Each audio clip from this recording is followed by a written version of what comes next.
with Jamie Sr., I understand the frustration. You want your child to be somewhere else in life, and you're still at a place where you're trying to reconcile that that is not who and where he is. I want you to breathe. I want you to breathe. I want you to breathe. Hello, friends. We're back. We're Black and Curious. I'm Kandrin. What up? What up? It's Stasia. How y'all doing? And we're back. We do a cross section between pop culture and real life if you've never been here before. So if that's something you're interested in, drop down below and subscribe. We're here multiple times a week. And today we're going to do a crossover sort of mess, but not really. So we're talking Love and Marriage DC, specifically the relationship with Jamie and Lil Jamie. Mm-hmm. Oh, it has been a lot. From the very first episode of this season. It has. Yeah. It has. I've said in our reality recaps that I understand where Jamie is coming from, Big Jamie and Arena. I understand where they're coming from. They want the best for their child and they're frustrated at where he is in life. Okay, let's back up and give just a little bit of context if you haven't been watching all that much this season or this is a new topic for you. So Jamie is one of the cast members, obviously, of Love and Marriage DC, and he and Arena have a son together. He's 26, and he seems like he has just chosen a hard path in life. Like, he has made poor decisions. He's not really working. Jamie kind of gives him some money on the side to make sure he eats and doesn't have to do anything illegal to get food. Mm-hmm. Pays for his car, and also feels that he's very spoiled and entitled. And at the very first episode of the season, we see they have another son who is blind. So they're throwing a party for him because he's going off to a like independent learning type of situation or independent living situation. So he'll have more freedom because he's an adult. Mm-hmm. So they're having a party for him, and Lil Jamie shows up. 26-year-old shows up, and he's trying to be there for his brother, and Jamie, Big Jamie, kind of pulls him aside, tells him, kind of like, I'm happy you're here, but you're still a bum. And then it wasn't that, but it was kind of that, like, you got to do better and get to be better. And it ended up with Jamie kind of yelling at Lil Jamie. Lil Jamie's in the hallway, essentially like curled up, and Big Jamie coming out there and just kind of like yelling at him and continuing to berate him in front of the other cast members. So they have kind of seen these interactions, at least from a high level. Okay, continue. I don't remember what I said, so we're just going to carry along. Yeah, it's fine. My biggest thing is just kind of like, I can't really critique, and I don't think other people should either. Critique how someone else is raising their child and or dealing with their child. If you're not necessarily in that position, like, as the Silvas, because they've had a lot to say, Ashley and Quick have had a lot to say in their one-off conversations with each other and also in their confessionals. They have had a lot to say about how Jamie and Arena, more so Jamie, is interacting with little Jamie. They also had something to say about how they didn't want their child to end up like Lil Jamie. They were very much like, Quick was like, you can't coddle him because I don't want him to end up like an entitled mess like Lil Jamie, essentially, is what he said. I don't remember the exact words, but that was the sentiment. And my thing is, like, if that's how you feel, this is what you believe, then why would you go so hard later on about Big Jamie being frustrated with his son as to where he is in life at this point and what he's doing, the decisions that he's making and the things that he's saying that are like offensive? Like, my biggest takeaway is that everybody is human, right? Mm-hmm. And in this situation, this is Jamie and Arena, this is their first time, their second time dealing with an adult child, like a parent and child relationship, but everybody is adults. It's different. This is a difficult situation and transition for both the parents and the child. And I think that they will find their way out onto the other side of it.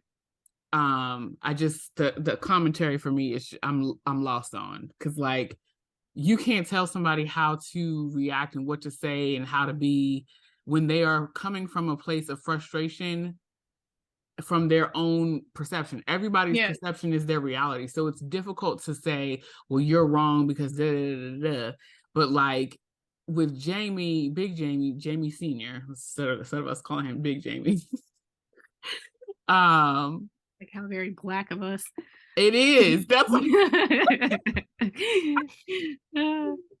so crazy. Anyway, so with Jamie Senior, I understand the frustration. You want your child to be somewhere else in life, and you're still at a place where you're trying to reconcile that that is not who and where he is. Yeah. And so you have your own frustrations with that in and of itself, still trying to take care of and be there for the person that he is, but not fully accepting that this is it. Yeah. Right now. I accept that, and I get what you're saying. I just think my biggest issue from the beginning was time and place. Because totally agree. When he was yelling at him in the hallway, I was just like, first of all, he was sitting down, and just like from a physical perspective, it was definitely parent sitting down. Little Jamie was sitting down, and Jamie Senior was like yelling, and he wasn't standing on top of him, I don't think, but he's like yelling down the hall when he's not a kid, but when his son is sitting down kind of like in a vulnerable position. So that was the first issue that I kind of had, was just like, it was just a time and place thing, and you're trying to celebrate your other son inside, and it's just like, in that moment, I feel like if you want to have an argument or whatever on your own time, that's fine. But I felt like in that moment, I feel like the way I would have handled it, and I don't have kids, so I don't know, but the way I would have handled it, I would have just been like, if you want to do that outside this hallway, that's fine. I'm not getting ready to do that with you. I'm going back in here, get up and go whatever, or not. You're welcome to stay in the hall and cry if you want. I don't care. But the thing is, like, I don't feel like that was even his choice. I feel like they came and got him, and they created a scene out of that. I think they wanted to, like, I think the intention was like, hey, your son is hurting, like, come out here and help, because he's in the hallway in fetal position. I don't think that they thought it was going to turn into all what it turned into. And then I think the other issue that we haven't really touched on is the fact that Ashley has a lot of trauma from her childhood. And we've seen that throughout the season of her like confronting her mom for kind of abandoning her, or she felt that she was abandoned at 16, and her mom just kind of moved on and went to live with a partner, I think. And so she's seeing it from a perspective of somebody who was berated as a child, who had some hard knocks growing up, who had mental health issues, and to hear her, or to hear Jamie not taking his child's threatening about suicidal ideation, or mentioning suicidal ideation, not taking that seriously and be like, oh, he just wants attention. I think Ashley is kind of like, no, yeah, maybe, but also like sometimes people are serious, and it only takes for you to be wrong one time. And I feel like, and she has been open with the fact that she did try. She had several suicide attempts, and she takes that very seriously. So even though I feel like, yes, to a certain extent, it is like butting in, I think that is coming from a good place and from the perspective of someone who has struggled on the other side. On that front, I would agree with you. I would agree with you on that front. But I also feel like it's one of those things of,